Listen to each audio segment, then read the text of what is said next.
And hi everyone, welcome to Green Monk TV. We're on episode 29 of the Technology for Good show. We've been off the last 2 weeks because I was on holidays. I was enjoying the good weather. Actually, I wasn't. I was in Ireland for a week and a half, so it wasn't much good weather. But I was enjoying the break. Guest on the show today is Brian Honan. Brian, do you want to introduce yourself? Hi Tom, thanks for having me on. I'm Brian Honan. I'm a independent consultant specialised in information security based in Dublin in Ireland, so we're still having that wonderful weather you left behind on your holidays, Tom. Thanks for that. You could have brought some from Spain and left it here, you know. Sorry about that. I did at Easter. I was at Easter as well, and there was gorgeous weather, and I took all the credit, so there you go. Fair play. So we'll head straight into the stories, Brian, because Okay. we've a nice segue, and that is we're talking about the good weather. And the first story that I saw that I wanted to bring up was this one about the climate. And anyone familiar with the show will know we start off with a climate story or two, usually bad news, and then get the bad news out of the way, give some context for why we're doing this kind of stuff, and then head into all the good news. So this first story, basically, climate scientists are spelling out the stark danger and immorality of inaction in a new leaked report. So this is the IPCC.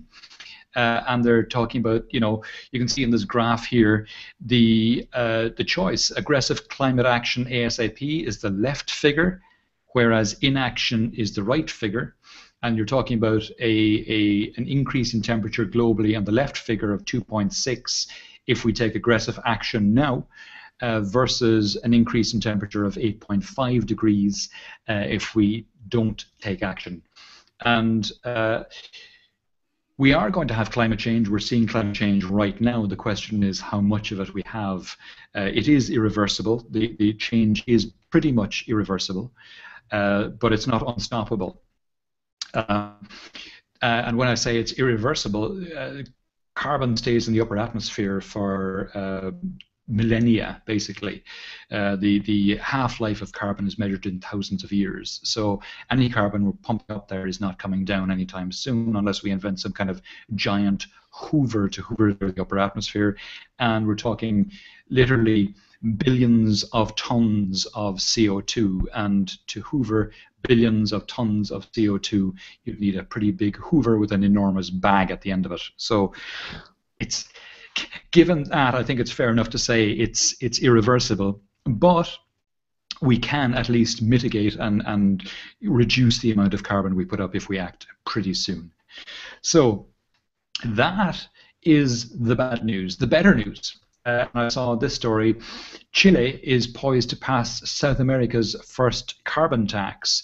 And this is a nice story that I saw on the Think Progress site, and the links for all these will be in the notes when I post them at the end. So Chile is poised to announce South America's first carbon tax, as it says here. There's a new government installed in Chile, and they're following on the heels of Mexico, who are obviously Central America, Latin America, not South America. They rolled out one in January, and basically a carbon tax, I think, is one. And I don't know what you feel about this, Brian, but to me, a carbon tax is going to be one of the best ways to mitigate and to reduce the amount of carbon going into the atmosphere. There are ways of rolling out carbon taxes so that they are, for example, revenue neutral. The main idea of a carbon tax is that the polluter pays, and people who aren't polluting, people who are using non-carbon sources for fuel, for whatever, pay less, and people who are polluting pay more. It seems to me like a remarkably equitable way of doing things. And as long as you build in supports to make sure that people don't get into fuel poverty situations, it seems to be one of the better ways of tackling what is going to be an enormous problem.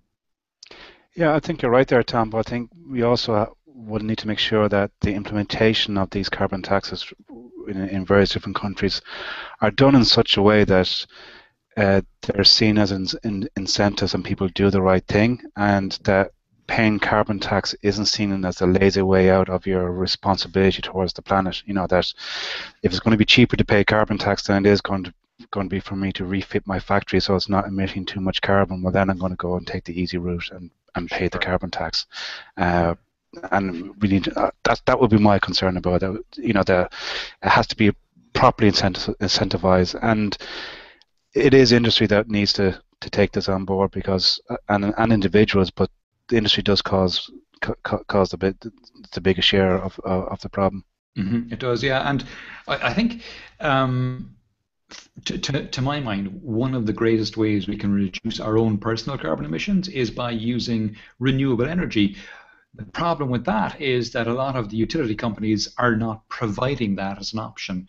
So we need to try and get as much electricity generated from renewable sources as possible, and then have industry have that as a choice for themselves, as well as us having it as a choice for ourselves.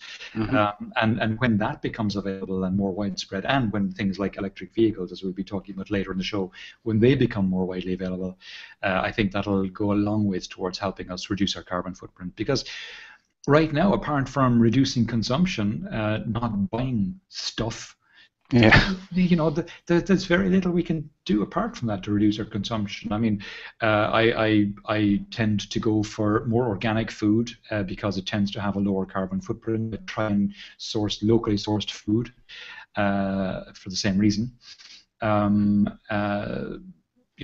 There's I travel on train as much as I can. Unfortunately, a lot of my job is involved taking flights, which means I have the carbon footprint personally of a small town, I guess.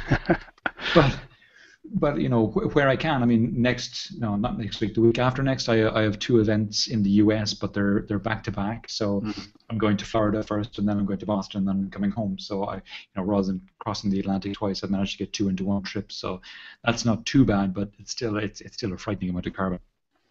Yeah, and I think coming back to the previous story, an interesting story that broke in the past day here in Ireland is that the University of Maynooth here in Ireland produced a report to say that last winter was the wettest and stormiest winter in Ireland and the UK on record, and that has had other impacts, not just that you have bad weather, but one of the insurance companies here in Ireland announced that it had reduced profits as a result of more claims due to the bad weather. So climate change is not about us feeling hotter or cold. The impact is not just on temperature or climate. It can actually have economic and financial impacts on ourselves as well. So I think we were joking just before the show kicked off, Tom, about how we as humans are very bad at assessing risk, and where a lot of media attention and hype has been given about the Ebola virus and the outbreak, and how people are going, oh my God, this is terrible. But then we've got the scientific community coming in saying, listen, don't panic, don't worry, Ebola won't spread like it does in the movies, and it's not going to wipe out the world's population. Everybody should calm down. Yeah. But we still ignore those the scientists. Yet the scientists are and with climate change the same thing. Like we seem to not take into information and digest it properly, and we're very bad at managing risk in that in a lot of areas, and climate change being one of them. Exactly. I on that first story today, I tweeted about it earlier, and I stuck it up on Facebook as well, and I said, look, this is like not listening to your oncologist when he tells you to give up smoking. It's it's as basic as that. It really is. Exactly. Oh dear, we keep going. We've some better stories hopefully to get through today. And one of the ones I saw, and we had a quick chat about this as well before the show started, Brian, was this one about China coming up with its own operating system to take on the likes of Microsoft and Google. Now, this is a curious one. There's been this kind of tit for tat stuff between China and the US. Where as I said earlier, it's kind of a pot kettle black situation. The Americans accusing the Chinese of cyber spying, and you're kind of going, really, America? You accusing somebody of cyber spying? Yeah. And so there's this whole kind of tit for tat thing going on, and as you mentioned, China have said they're not installing Windows 8.1 on government computers, and now they're starting to roll out their own operating system. Yeah, what's going to happen there?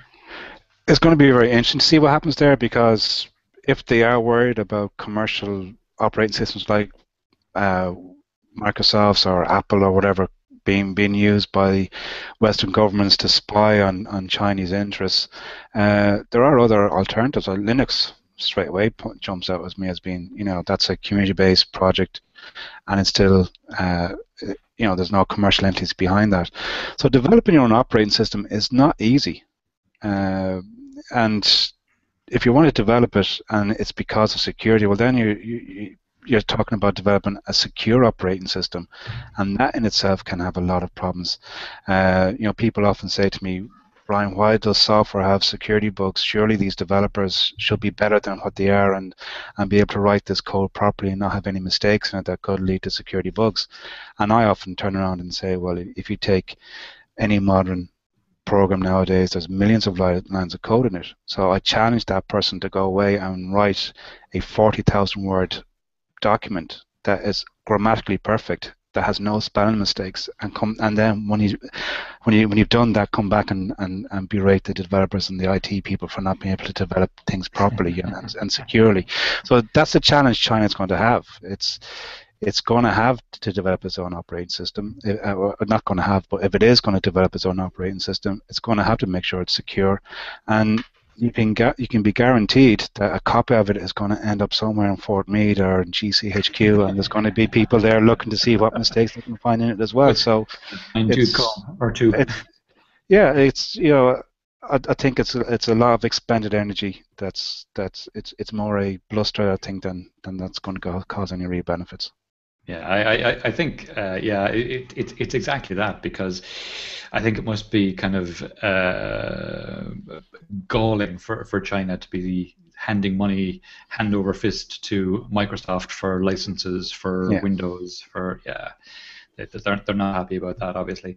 But as you say, there are Linux. There are plenty of versions of Linux out there which could be used. There's a version of Linux called Guada Linux, for example, which is used here in the south of Spain by the Department of Education. All the schools use it, and that's a Department of Education that's come up with its own version of Linux. There's no reason why China couldn't do something similar, and chances are that's probably what they'll do. They'll use some version of Linux to start up with.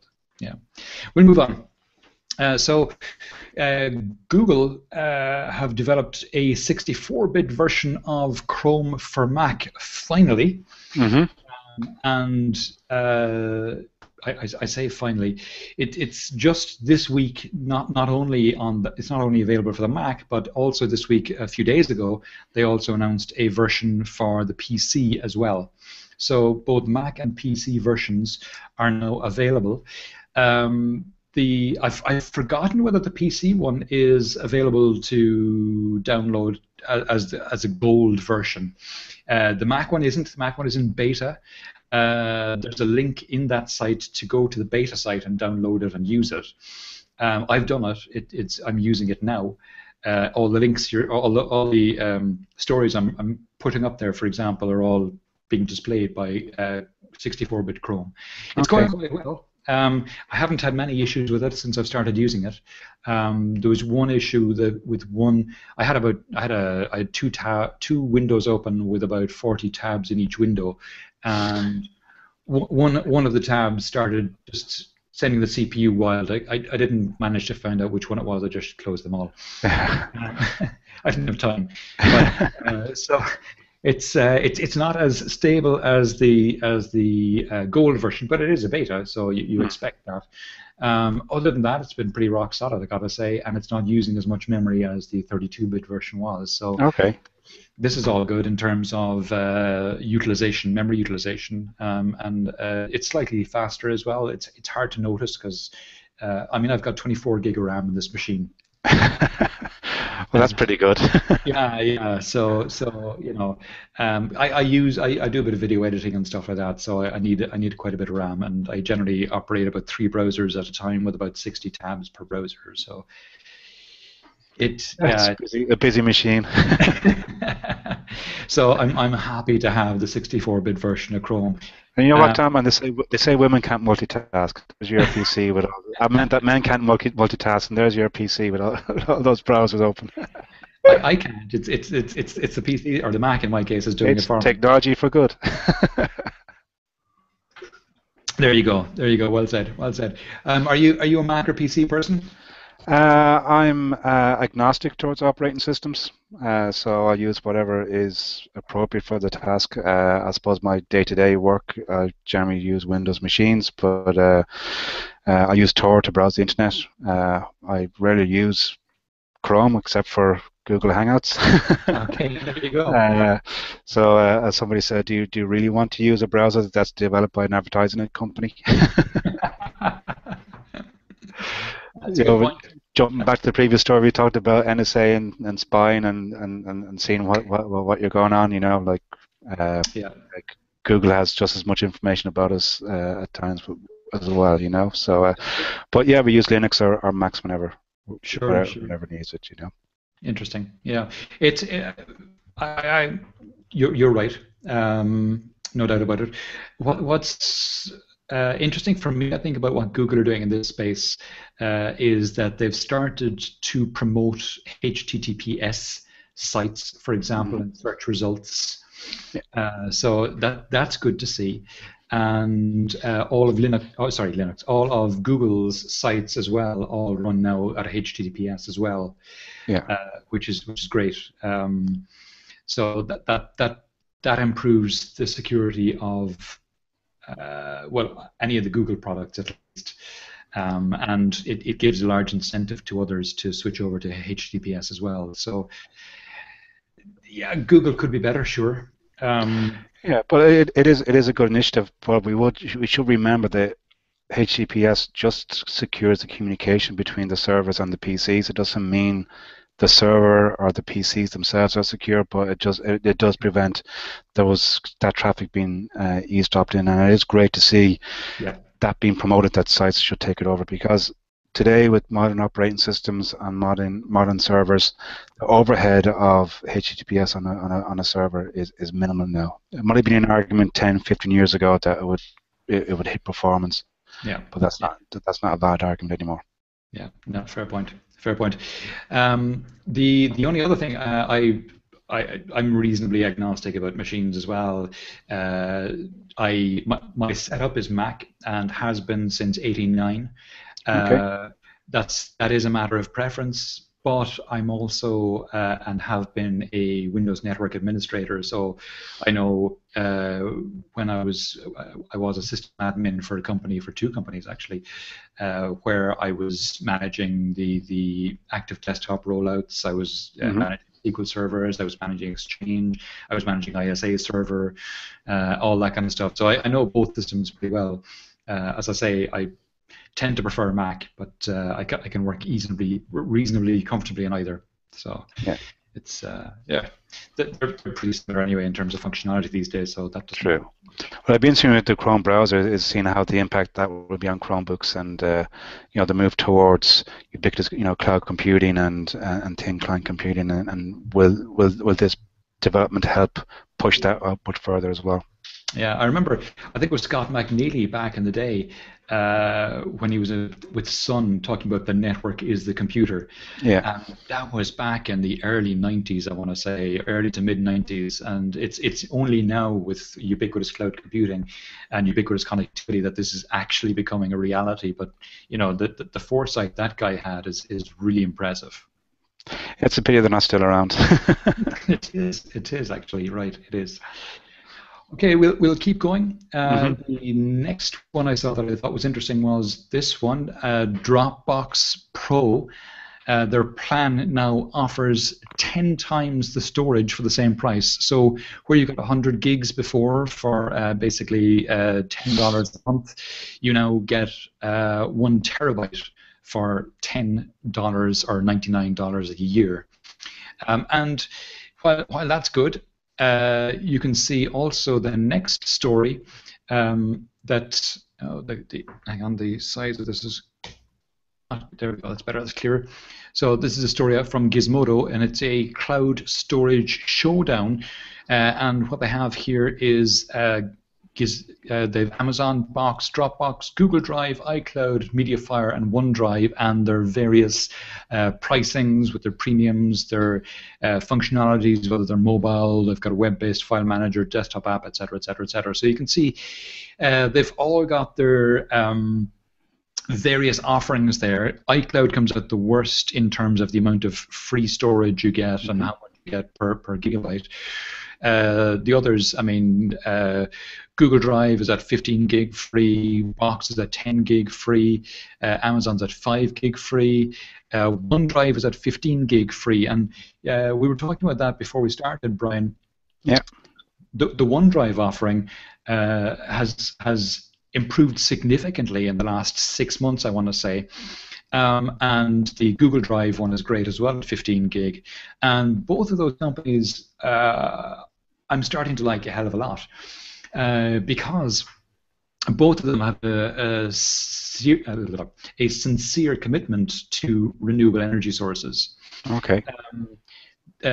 Google invests huge amounts of money into wind farms, and they create power. They buy power purchase agreements with wind farms in the US. Microsoft has started to do the same thing. Both companies are carbon neutral by various means. So Google is carbon neutral, and 38%, I want to say, in 2013 of its power supply was from renewable resources.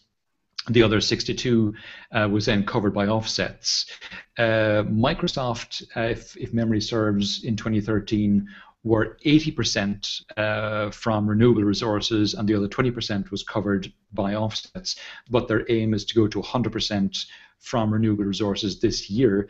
And Microsoft, according to the American EPA, are, I think, the second or third largest purchaser of renewable energy in the US. So both of those companies have genuine commitments to renewable energy, so have Apple. In fairness to them, all of Apple's facilities are now 100% from renewable, and they created the first enterprise class 100% renewably resourced data center outside of Iceland in North Carolina. It came online earlier this year. So. Okay. You know, the three of those in the three of those, Apple, Google, and Microsoft, done huge amounts around sustainability and renewable resources and reducing their cloud carbon footprint. OneDrive, I got to say, they're offering, in terms of their OneNote application, we were talking about that. Their OneNote application combined with OneDrive is a very sweet offering. It is, yeah. And you said the same. We both have been using Evernote for taking notes, but yep. Now with the free OneNote, which works on Macs, it works on tablets, it works on phones, it works on PCs obviously as well, yep.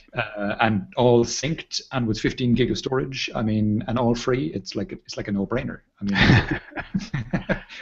And it's all sustainable as well. It's all renewably resourced energy. So, you know, zero carbon footprint, you know, apart from the whatever you're using in your tablet yourself. You know, so, you know, ticks all the boxes. Tick. It does. I think another thing to note as well, and I see from our business where we're going out to clients and assessing their security, one thing we've been finding in the past is a big challenge for clients is sharing files. You know, you will go out and you find staff have installed Dropbox or Box or using iCloud or OneDrive to share information with other members of staff or partners or clients, etc., which raises a number of security issues, and you know that data could be leaked through those channels.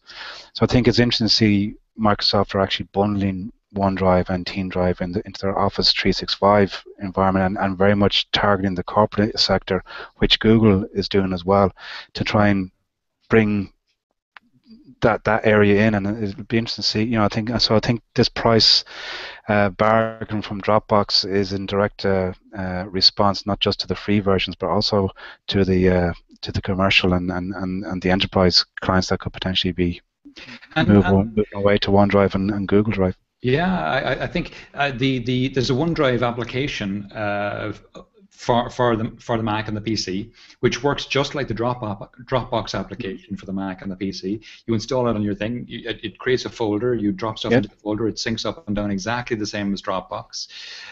You've got your web interface for it as well. It's free. It's 15 gig.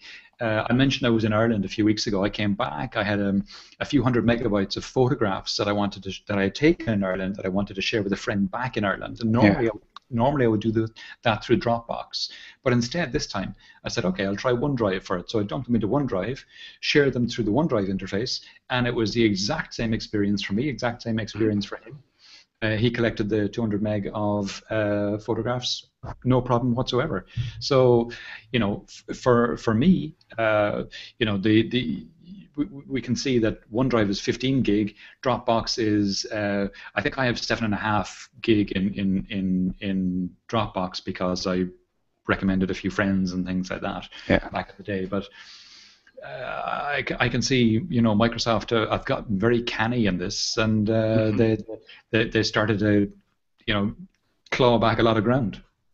Oh, they are doing, and there's actually, I see a lot of clients moving to the Microsoft environment as well. And by the way, it sounds like we're advertising Microsoft here. I think so. I have no ties with them at all, apart from what I see with my clients. Yeah, neither do I. But from a sustainability point of view, it's amazing to see how many clients are reducing their own carbon footprint, and by having to.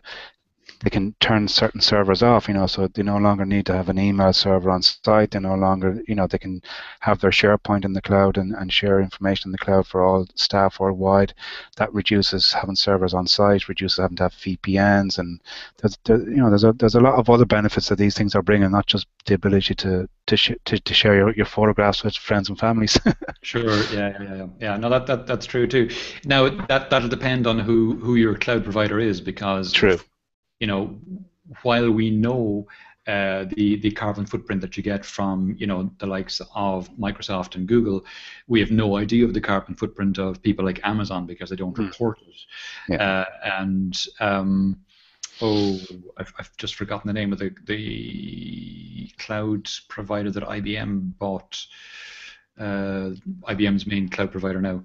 Again, they don't publish. They will, because they're in the IBM fold, but they haven't. So we've no idea what their facilities are like now. Sure. But so for me, for enterprise cloud, I would be recommending someone like Google or Microsoft way ahead of Amazon, who don't report anything, because God knows what's powering their data centers. And if you're going from, an example I've given in the past is when we talk about cloud computing being green, if you're based in France, where 80% of the energy is carbon free because it comes from nuclear sources, or if you're based in Spain, where 40% comes from renewable resources, and you move your enterprise email system or your CRM system or whatever to the cloud, if you're moving it onto an Amazon cloud, if that's based in the US, that's 45% coal. Yeah. Suddenly your carbon footprint is actually going up. Sure, you've offset, you haven't offset, but it's now become part of your supply chain rather than direct emissions. Yeah. But it's still emissions that you're creating. It's a fair point. It's a very fair point. Yeah. So if you don't want to get caught with something like that, where you have to report in your supply chain, then it's better going for someone who is reporting their emissions and who have more renewable resources. Sure. Anyway, we'll keep going. See, we did say at the beginning of the show, Tom, 2 Irishmen, it's going to cause problems.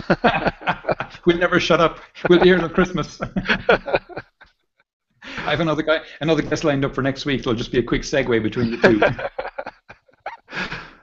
All right, here we go. The next one I saw was this one about Estimote. And I don't know if you've been following this Internet of Things space, Brian. Yeah. So this Estimote crowd, they've got these sticker beacons. They're basically little things you stick onto. And this is aimed more at developers than anyone else. So they've got a hardware and developer platform, and it's what they're calling nearable tech, and there's a nice explanatory video about it here as well. So the original Estimote devices they had were big things. They were about 1 or 2 inches tall, whereas these ones are about 3 millimeters thick, and they're a lot smaller. So you can stick them on things and they can kind of report for you. And it can be anything. You can stick them on devices in shops and they can report on whether people pick them up and look at them, that kind of thing. I saw an interesting use of them in San Francisco Airport a few weeks ago, where I saw it online. I wasn't actually in San Francisco Airport a couple of weeks ago, but I read about it, where they had these beacons set out on walls up high where they were out of people's line of sight. But what they were able to do is they had an application then for the airport where, as people were walking through, it would tell them where they were within the airport and where if they had a place they needed to get to, how to get there. And it was a particularly useful application for people who might have sight issues, for example. Yeah. I could imagine something like this also working in museums, art galleries, that kind of thing, around cities, giving tours of the city, all those kind of things. And I know retailers are going to go mad for these kind of things as well. What's your take on this whole kind of machine-to-machine, Internet of Things, everything's connected? I'm sure there's no security issues there at all. Oh, none at all. Like, just so much Terminator and Google's term Skynet, and we don't worry about stuff like that. And of course, working in security, we always think of the downside. So as you're talking about monitoring people walking through the airport, I was thinking straight away, privacy issues and, the authorities being able to find out where you are whenever you are, like a Minority Report type scenario. Although I don't know, did you see the new version of iOS 8, and I have it on the phone here. It changes MAC address every, I don't know how often, but it keeps changing MAC address. Yeah. So that's to stop tracking of people who are tracking MAC addresses going through shops and things like that. That's they've got to be scratching their heads now with this. But still, you can still track by the IMEI number and other various ways as well, which is. But to me, the Internet of Things, it's an exciting area, and people often think that us guys in security sort of say, no, we shouldn't be doing these things because they're dangerous, and my attitude is, no, we should be doing these things because they bring benefit, but we should be doing them in a safe and secure way, and to make sure that the benefits we get don't override or impact on any of our other rights or benefits we have as well. So yeah, we can do it, but do it safely. And like, you could also argue, Internet of Things, sure, that's what the Internet has been since its inception. It's been in like a network of things talking to each other, printers, computers, laptops, phones. It's just now we're making the connect, it wider and bigger. Now it's will mean magnitude greater devices. Exactly. It will mean that our network providers and telecom companies will have to roll out IPv6, the next version of the Internet Protocol, much bigger, because we are running out of Internet addresses, and that's going to be a challenge for a lot of them to do as well. Sure. It has to happen eventually, so the sooner they get to it, the better, I guess. Yeah. Well, it's going to cost them money, though, to upgrade networks to do it, so therein lies the rub. True enough. Google Docs, I saw this week, they rolled out iPhone, iPad updated with Office compatibility. So there's now not just Google Docs, but they have not just Google Docs and Sheets, but they also have a Slides application. And so there's not much to that story apart from saying that they've gone and done it eventually. It was going to happen anyway. It just took them a little bit of time to get around to it. It's handy. I use it, as I mentioned earlier. I use Google Docs and spreadsheets. I haven't used Google Slides. They've had that application for a while. It's the first time getting it onto the iPhones and iPads. But the docs and sheets I use pretty regularly, and they're quite good. I don't. I have an Office. I have a version of Office on my machine, which is Office 2003. So that'll tell you. I open it maybe once every month, if even. And that's just when someone sends me something through Word and I double click on it by mistake, rather than trying to open it with Google. I rarely open it. I don't need to open it. As I say, I do everything through Google Docs and spreadsheets, usually through the browser on the machine, rather than through the apps on the phone or tablet. Still, for slideware, I use Apple's Keynote application. Yeah. And I don't know what your favorite slideware is, or if you have one. I've tried LibreOffice and OpenOffice, and I haven't found them to be great, to be honest. I've used PowerPoint over the years. The last time I used PowerPoint was when I was giving a talk in 2007, where it was for Microsoft in Madrid, at a Microsoft event in Madrid, and the organizer mandated that all the speakers use PowerPoint, and he gave us he sent us a PowerPoint template to put our slides into, and I was the only idiot who turned up using it. Everyone else had just ignored it. Well, I haven't used PowerPoint in a while, so PowerPoint is probably after getting a lot better than since I last used it. But I use Keynote, and I don't see myself shifting over to slides, to be honest. I like Keynote too much. Well, I personally would use, to me, the presentations, it's not the slides that make a presentation, it's actually the person giving the presentation. And if you have to rely on fancy graphics or whiz bang in your presentations, well then you're kind of not really addressing the audience. So again, these things are tools, and some people prefer to use Keynote, some people prefer to use PowerPoint. I know some people who prefer to use Prezi. I personally don't like it. I actually feel motion sick when I see it happening sometimes. So yeah, I think it's horses for courses. It is. Yeah. I don't use my decks are extremely simple. I don't use transitions or anything like that. Same here. But I typically have a photograph and 2 or 3 words maybe on the slide is my slide decks. That's what they're typically like. But one of the cool things about Keynote is it has an app for the phone. So I can connect the laptop to the projector and then run it from the phone in my hand. So very good. And I have a miniature of the slide, and any notes I have as well show up on the screen. Although I'm not looking at the screen when I'm giving the talk or that. but I can just be speaking to the audience, and I don't have to be tied to the podium. I can be walking around, and I can have this in my hand. I can just swipe across the screen, and it goes on to the next slide. So it uses Wi-Fi to do it. So what you can do is on the laptop create a little Wi-Fi network, and the only thing that's connected to it is your phone. So there's no connectivity issues at all, and it works for me. But as you say, everyone to their own. Yeah, well, it's good to have choice. Exactly. And the more choice, the better. Yeah. Well, another one that's kind of in your domain. The next story is one about FireChat. And FireChat is a messaging application, a bit like WhatsApp, but where it differs from WhatsApp is you can use it when you don't have connectivity. Okay. And it can create mesh networks. And now they're after changing it so that you now can create personal identities, whereas before you created a different alias every time you used it, or you could create a different. Now you tie it to an identity, which has issues in one way, but in another way, once you've tied it to an individual identity, people can't spoof you. Yeah.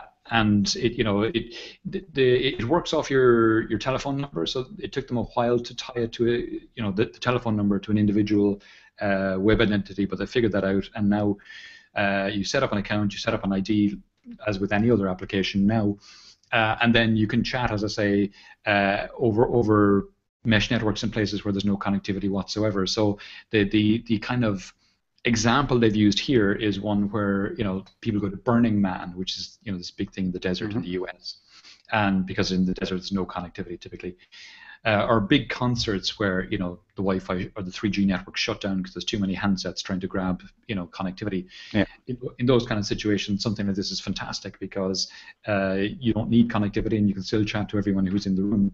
And if anyone in the room has external connectivity, they'll pass it on out to the outside world, and you can go in and out through that. So it's a nifty little application. I can see, actually, in my mind, I can see how it could be used in a disaster situation. So you have a hurricane or an earthquake that wipes out a communications network, and cellular coverage is down or whatever. That is something that people could use to quickly re-establish communications and get word out to people, either for looking for help or to let people know they're okay. So yeah, the difficulty behind these things is the kind of network effect that in that kind of situation people would have to be prepared and have it on their phone already. That's true. If they did, it's one of these things where enough people have to have it downloaded to make it useful, because if the network's gone down, then it's very hard to download it afterwards. Yeah, and as you said, somebody has to be connected somewhere for everybody to benefit. Yeah. But well, not necessarily. I mean, you can have your own mini mesh network, which is totally disconnected. And if no one is connected to the outside, everyone can still talk amongst themselves. But they can't talk to anyone outside. But if even one is connected to the outside, then everyone inside can talk to everyone outside. So okay. It's interesting. It's a cool little application, and I can see in kind of countries where the government decides to shut off internet connectivity. We saw it in Egypt, and we saw it in Turkey and things like that. It's and Syria as well for a while. So yeah, in countries like that. And San Francisco, 2 or 3 years ago, when they shut down around the BART network. Oh, yes. Yeah. I'd forgotten that one. That was fun. Yeah. Wow. So there's a solution for that now. There you go. I saw this next story, change of direction. Mm-hmm. We were talking about privacy and stuff like that.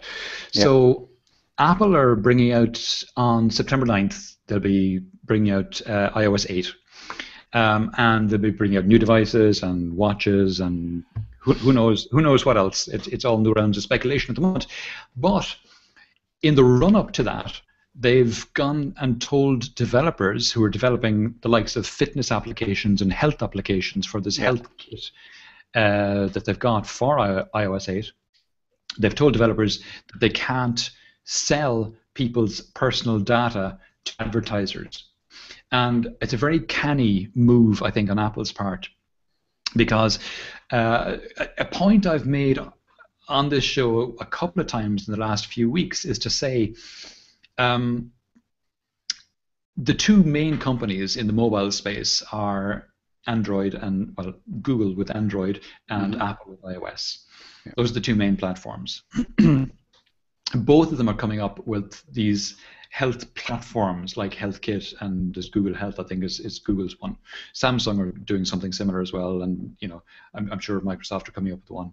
But the two main ones for now are Google and Apple. Google is an advertising company. Yep. Apple are not. Apple are a hardware and software company. If Apple were to sell people's information to advertisers without saying they were going to do so, they would run into a shit ton of trouble, both from regulators and from customers. Mm-hmm. But it's kind of what people expect Google to do. So, I think this is a very canny move on Apple's part, because now they're saying directly to the application developers, you cannot sell this data to advertisers. Presumably without expressed knowledge of the person who owns the data. So it's flagged an issue which I think has been going below the radar with people for a while. Yeah. I think those fitness applications also bring up concerns, and I've mentioned at a few conferences I've been at, whereby that's a gold mine for health insurance companies. Yeah. To find out how okay, Tom, are you really the organic eating person you say who drinks moderately, doesn't smoke or whatever? Are I you never the said I person drink who? moderately. I was just trying to be good for you. Or are you the guy who binges out at McDonald's every day and doesn't exercise? And if you have these fitness trackers on you, they can actually, The way I see that going, Brian, and I could be wrong, but the way I see that going is I see it mimicking what we're seeing happening in the car insurance space, and I yeah, see health insurance companies offering lower premiums to people who wear these devices and report that data back to the health companies. exactly, yeah, I'd say that's probably the way it'll go, and I see medical companies as well deploying applications to their patients, like doctors, GPs, like that. yeah. And when I'm coming in for an appointment next week, okay, 3 days ahead of time, the doctor sends me out a questionnaire through the form. I fill out the questionnaire on my phone. He gets it back, and he's 90% diagnosed what the issue is before I even walk into the office. And Yeah. I've some tracker on me, which is tracking my blood pressure, my heart rate, and all these kinds of things, blood oxygen, all these kind of things.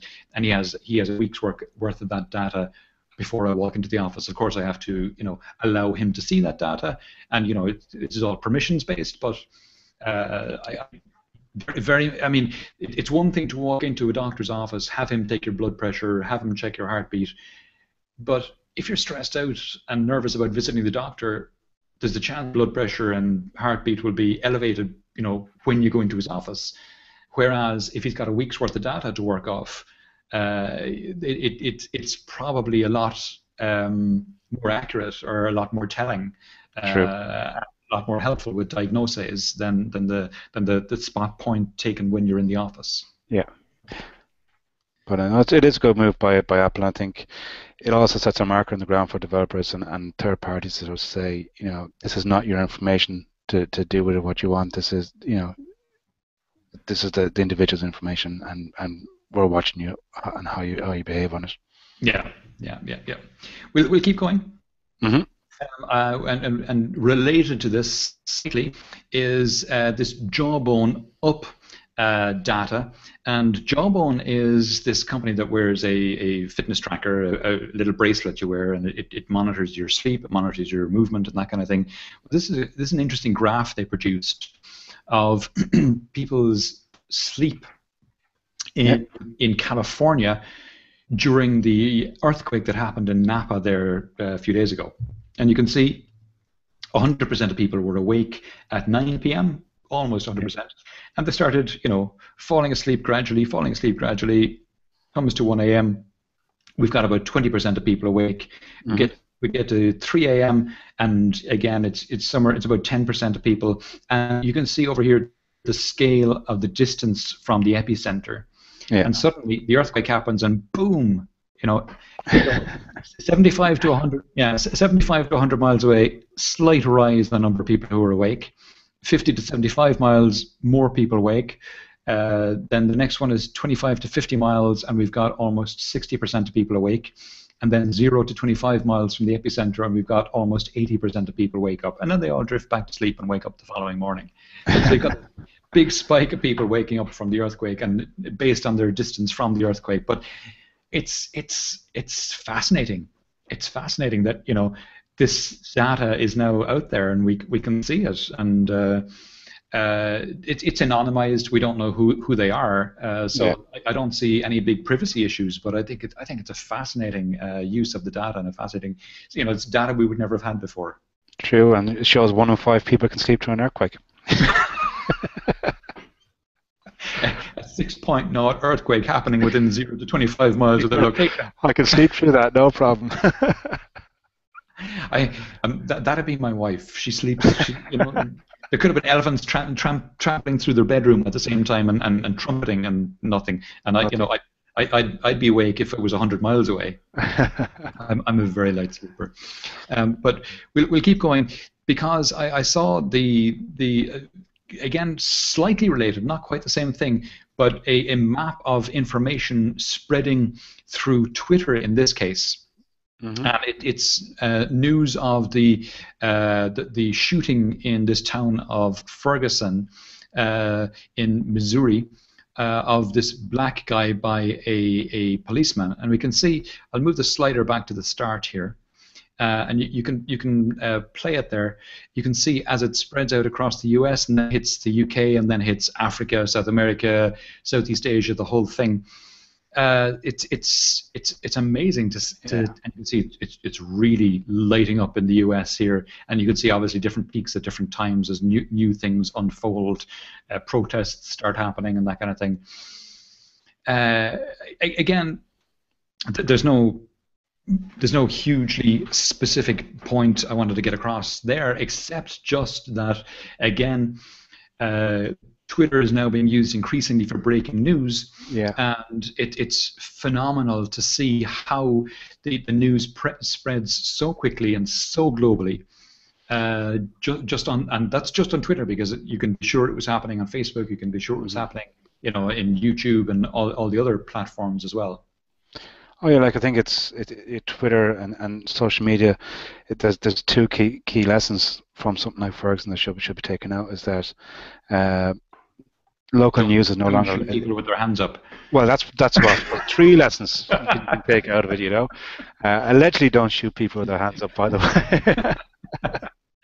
But what we have to take into account is local news is no longer local. If the story is of interest enough, and it's very hard to discern what story will pique individuals' interest that will get retweeted or spread around social media. So suddenly a local story can be international, and news spreads very quickly. I was aware of what was happening in Ferguson, I think about 2 days before mainstream media in Ireland picked the story up. But it also means that because of how quickly word spreads, we have to be more careful about how we digest that news information and make sure the sources that we're getting the information from are real. So let's not fall and jump on, automatically react to things without some sort of verification as well. So as an individual, that we need to be careful, and companies also need to be aware as well that the power of social media can damage their brand, and keep, it keeps them on their toes to make sure that if they make a mistake or they do something wrong, it can be spread worldwide within seconds. Yeah. We've seen a few examples of that recently. Comcast with their service guy not letting this guy get off Comcast. For example, it was oh my God, you just put your hands. Oh Jesus, really? Yeah. It's funny. You'd think they'd learn. But we're human. We don't learn from mistakes. We just repeat them in more humorous ways. Very true. Very true. And speaking of Twitter, I saw this other move on their part, which I thought was very interesting. Twitter has had an analytics back end for quite a long time, and it's been usually open to businesses. This now they've opened it to everyone.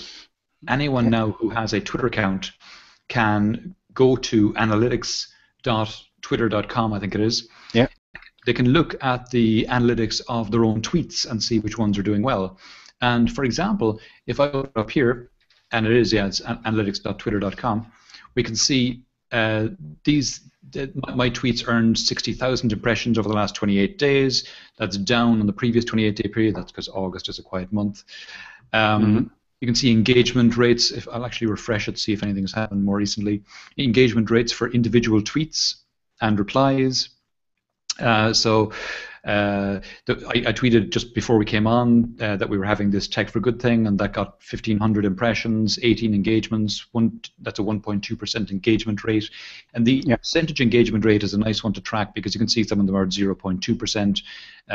Others are up at 3%, which is still very low, but it gives you a better idea of whether people are engaging with a particular tweet or not. So this one, 1,500 times, 52 engagements, that's a 3.5% engagement rate, and so on. That the engagement rate is pretty low in general, I have to say.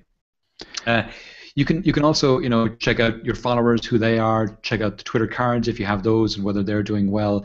There's quite a lot to it. You can see tweets and replies, and if you have any promoted ones as well. Yeah.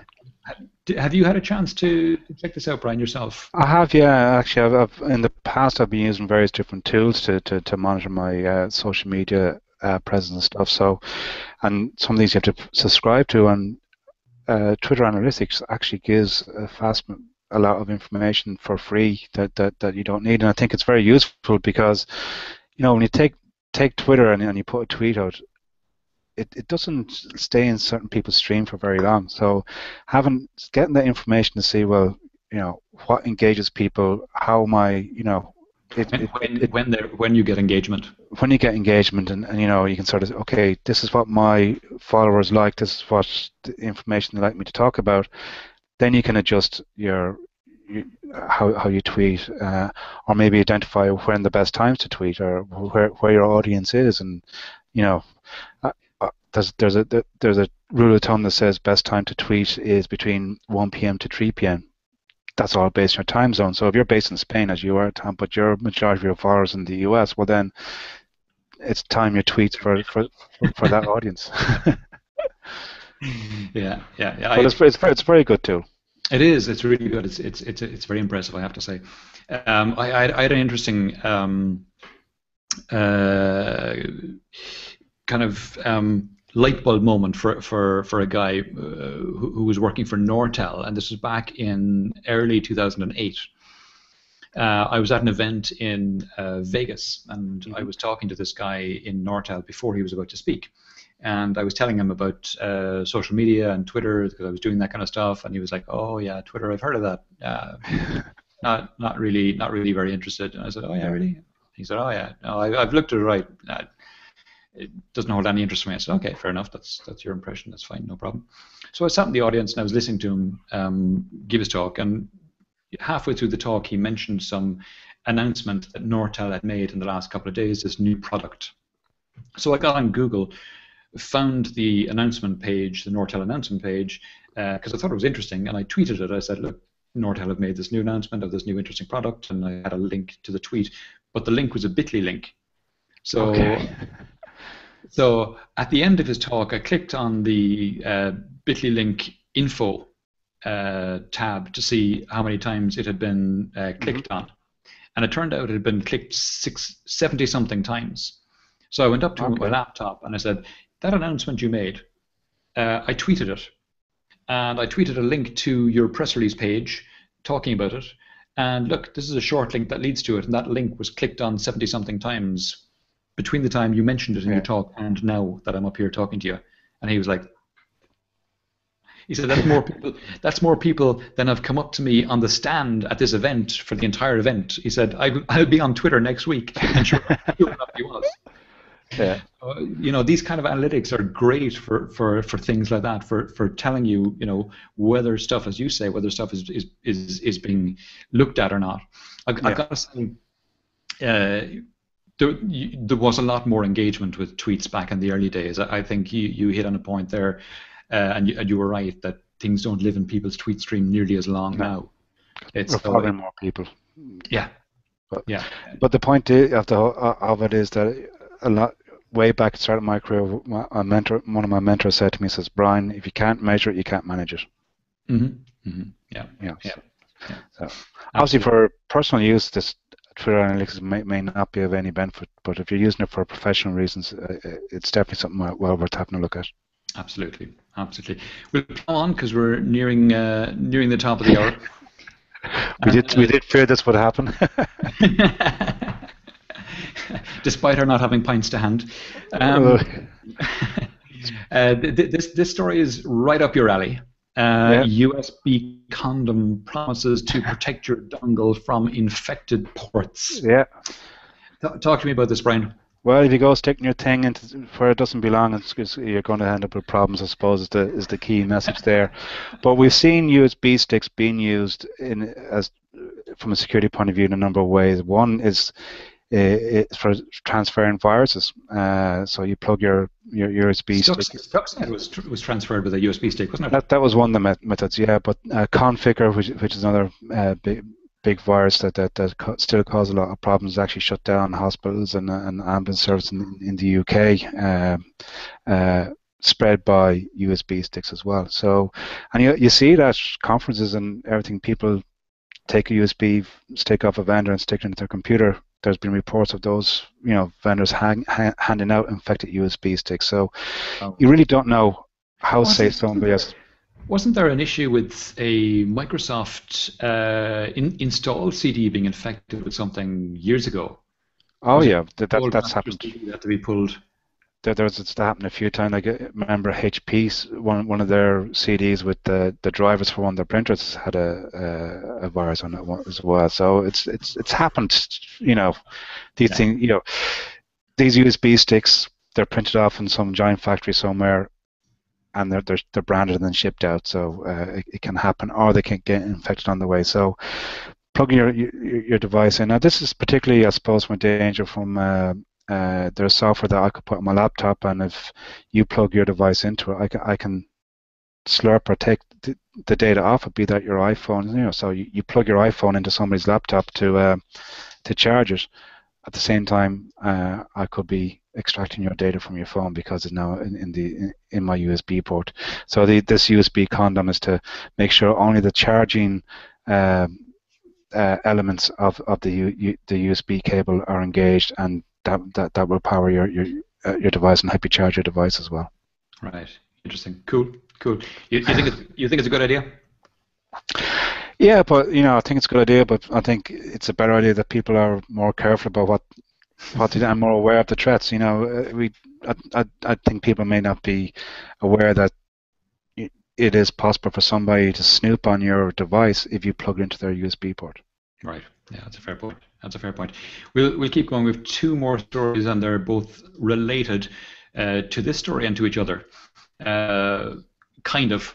So the first one is again security related, and it's about Tesla. And the next story is an EV story as well, but not security related. So the Tesla one is I think it's pretty cool.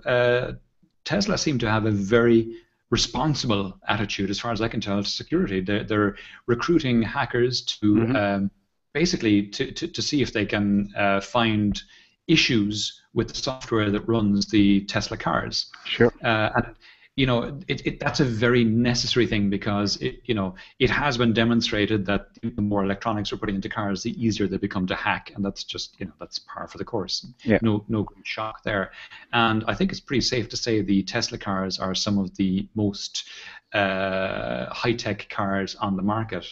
They update wirelessly overnight. Very often they update their firmware over the air.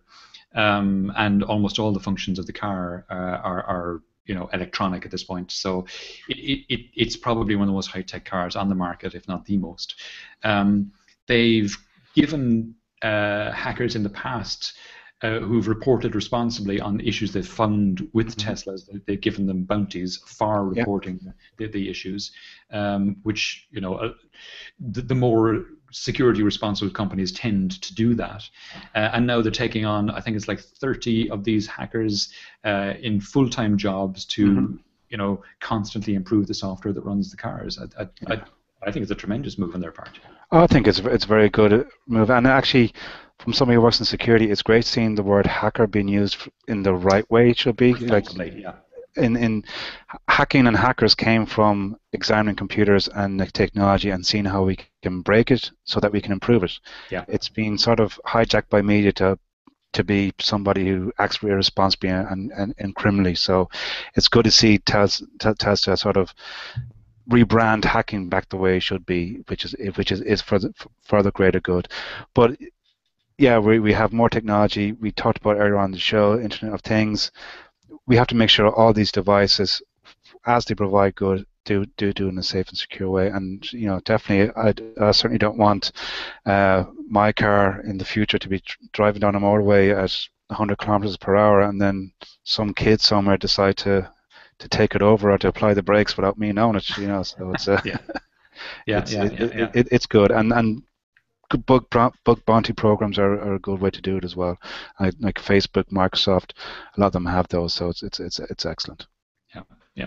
Last story related as well, but not to security this time, just on the EV front. And this is from the Triple Pundit site, and it talks about the new electric Volkswagen Golf. Now, I hadn't realized Volkswagen were bringing out an electric Golf until I saw this story, and I was delighted to see it. It's a nice little write-up of the Golf. It gets up to 100 miles an hour in range on road tests. It has achieved over that in road tests. It depends on driving style, and there are different settings you can have on the car as well to help it improve its mileage to make it more economic or less. I mean, there's very little more to say about that, except that it's great to see. I think the comment I mentioned on Twitter about this particular story is it's great to see electric vehicles becoming mainstreamed. Yeah. One of the cool things about the Tesla is it's become a market maker for electric vehicles. But the design of the Tesla, it has been designed from the ground up as an electric car. There was never an internal combustion engine Tesla, for example, unlike the Golf.